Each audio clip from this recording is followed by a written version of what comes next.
All right, we are live at, let's see, let's get the sign behind us. Dun dun dun. There it is. Fuzzy's Taco Shop, Bricktown, Oklahoma City. We're live at Fuzzy's. Come on through. I will stay out of your way. And we are talking about what happened here yesterday. Let's see, we'll flip the camera back around. For those of you that were in Bricktown yesterday, this area was filled with people. Filled with people because the amazing rally against child trafficking just filled this area with people, and it was a great cause. But today we're talking about how many of those people were out here with their firearms, and some of them wanted to come to Fuzzy's Taco Shop, and that was a big no-no because this place has, well, we'll just show you this sign here, and I think you know what we're talking about. It's a bucket of beer, folks, alcohol, and Tim Harper. Should I say any more besides those two words? That should sum it up. So, and this right here, we've got this sign, no alcoholic beverages beyond that point in both English and Spanish. And then they have this other sign over here to further illustrate the point. To avoid Fuzzy's and you being ticketed, absolutely no beer, margaritas, or any other alcoholic beverage beyond this point. Thank you for your cooperation. So what this is demonstrating to you are the bounds and limits of the premises of Fuzzy's Taco Shop in Bricktown. And notice I haven't even opened a door and stepped inside yet. I'm in the patio area. So pretty much that line on the ground right there. So boom, right there. He just stepped across that line. If if he had a thing that goes bang and he didn't have one of the two plastic rectangles I mentioned in the caption, that would have been not one but two felonies, folks. And again, full disclosure, I'm here. This is where I was sitting. There's the remnants of my mango White Claw margarita. So as I was saying, the remnants of the mango White Claw margarita. Now, I did talk to some people yesterday, and they were just woefully ignorant of the situation of the laws, and they were like, well, I didn't see any no gun signs. Well, you know what? There it is, right there. No firearms on the premises. And let's go over here to this other door. Hey, look. There it is again, folks. They were expecting to see, you know, the standard silhouette of a gun, a pistol with the red circle and the slash. But that's not what they have. They have words and letters, and it's in the fuzzy font, if you will. So that's what they have. Well, let's step back and we'll get another view of the Fuzzy's Taco Shop sign here. So there's the Fuzzy sign. Where did I get what at? I got that at the Apple Store. I ordered it online and they delivered it to my house in like 28 minutes. It was awesome. Yeah, it is really cool. You can attach all kinds of things to it. It's amazing. I love this thing. You're welcome. So I love when stuff like that happens when I'm out doing live videos, interacting with people, helping plug products. What's that? Order online and go to the store and wait forever. It is. Yeah. And these I got the microphone and the tripod thing. It's called a GorillaPod rig. That's the name of this thing. And yep, just ordered it from the Apple Store online, and you know I ordered it from the one at Penn Square Mall, and they had somebody deliver it to my house in Edmond. I think this thing was like 99 bucks.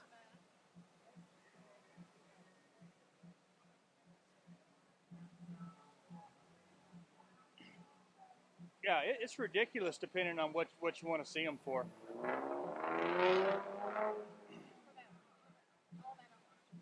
Yeah. Yeah. So, yay fuzzies, good stuff, right?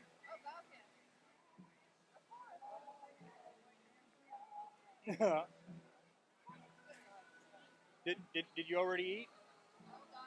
What'd you have? What's that?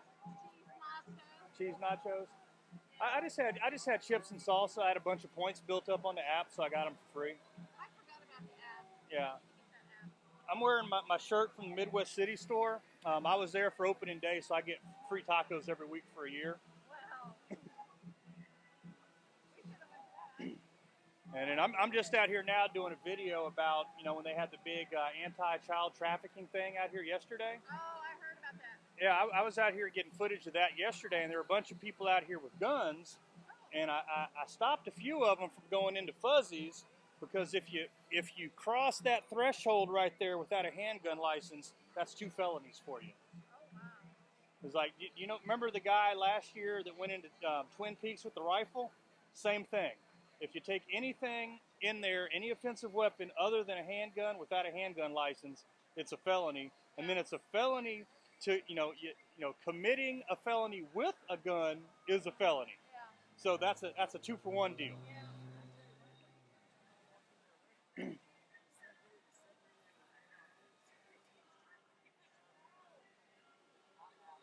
No. Well, I mean, you should be, and it's completely against the law if alcohol is involved still. Yeah.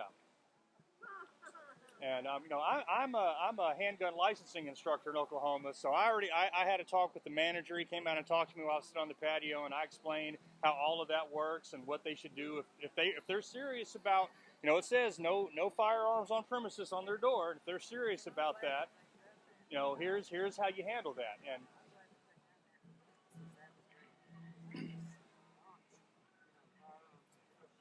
yeah.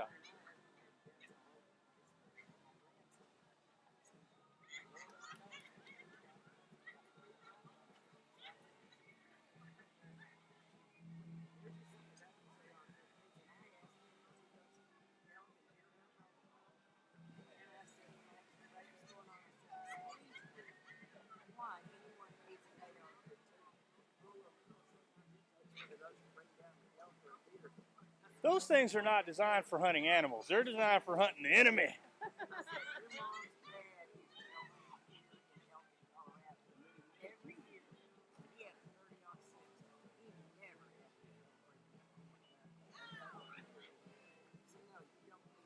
Yeah. Well, the thing is, even though they have that sign and that verbiage on their front window, signs are not backed by force of law in Oklahoma. You still have to have a living human ask a person to leave, and then they have to refuse to go, and then you call the police, except when alcohol is involved, in which case you've immediately broken the law and it is a felony, and you can skip to the end and call the police. Well, there is that. But here's the other thing people don't understand. Since 2018, when we had all the alcohol modernization, thank you, Senator Stephanie Bice, who's running for Congress right now, we have all these different types of alcohol licenses, like the complimentary beverage license, which allows your nail salons to offer you a complimentary glass of wine or a complimentary beer. Like when the men are getting their toes done, you can get a free beer while you're doing that. That counts just as much. Or like Capital's Ice Cream Parlor in Midtown, you can get a beer float, not a root beer float, but a beer float. So if somebody goes in there with a gun and they don't have a license or a military ID, they're breaking the same law. It's a thing. There are 6 Chuck E. Cheese's in Oklahoma that have alcohol. The Denny's in Norman has alcohol.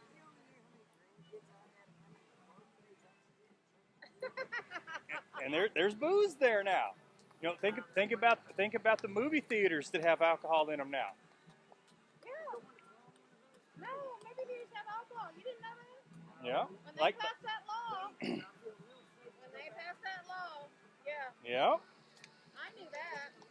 Yeah, the Warren. You know, I like going upstairs and getting the full treatment. Yeah. You know, the thing is that entertainment is supposed to be for families, you know. And I'm sorry, but I don't see any entertainment in allowing assault rifles and guns in any kids, especially with the ratings kids have already had. I mean, who comes up with these exceptions and stuff? City council? Oh, it's not the city council because we have state preemption in Oklahoma. It's the state legislature that has the law, and then it trickles down, and then at the lower level, there's nothing that can be done about it. Although in the last legislative session, there are a couple of bills that would have allowed local level exceptions to it. There was one, House Bill 3010, would have allowed if there were like events that took place on public property, like say the Gay Pride Parade, for instance. If they wanted to ban guns during like whatever street they were having the parade, the organizers could simply say no open carry on that street, and then if somebody showed up open carrying, you could either demand that they cover it up. Organizing a parade? Yeah, if they were organizing the parade, they could say they wanted no open carry, or if they wanted to ban guns entirely, they could put a fence around the street, the public street, or like Oktoberfest. If they put a metal fence around the Oktoberfest that's at least 5 feet tall and had one police officer in uniform and one metal detector you had to walk through, then they could ban guns completely on public property.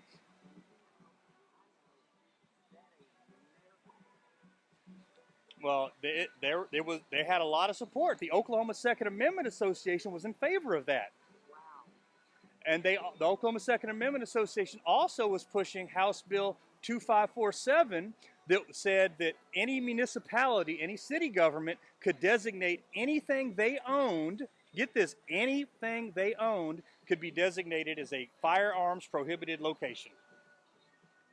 What do cities own? They own streets, they own sidewalks, they own parks. And right now, you know, Scissortail Park over there, it's no open carry because it's owned, operated, or managed by a public trust or nonprofit. How long do you think it'll be before all cities get wise and start turning their parks and recreation departments over to nonprofits or public trusts? Before they have that light bulb moment.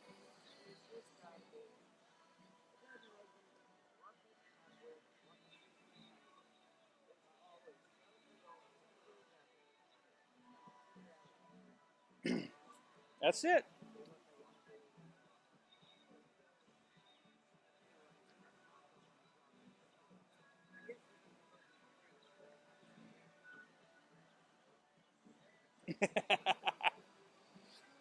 And there you have it. Oh.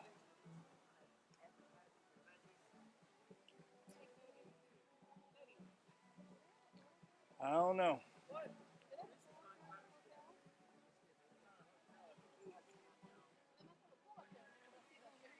Well, I'm going to get back to what I'm doing so I can go home and be with my wiener dogs. Watch some pro wrestling tonight. Y'all take care.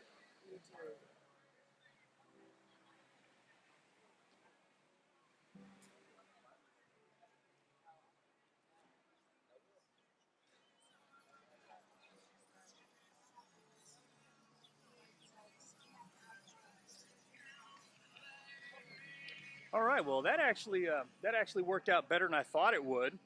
You know, I love it when I get to interact with the people. So now I am outside the bounds there. So that line right there, that is the line in the sand, so to speak, right there. That is the threshold. So, see my foot right there. In, out. Out, in, out. So there it is. Face coverings required for entry. And there's the hours, no smoking. There's the fuzzy sign. It's great stuff. And quote, we'll just end on a quote from Tupac. I'm a reflection of the community. And I think that is an accurate assessment and what you know, a commentary on the laws we have and equality before the law and what we're looking at here, folks. So we'll just leave it at that. We'll I mean, really, I don't even know what else to say. That's going to be it.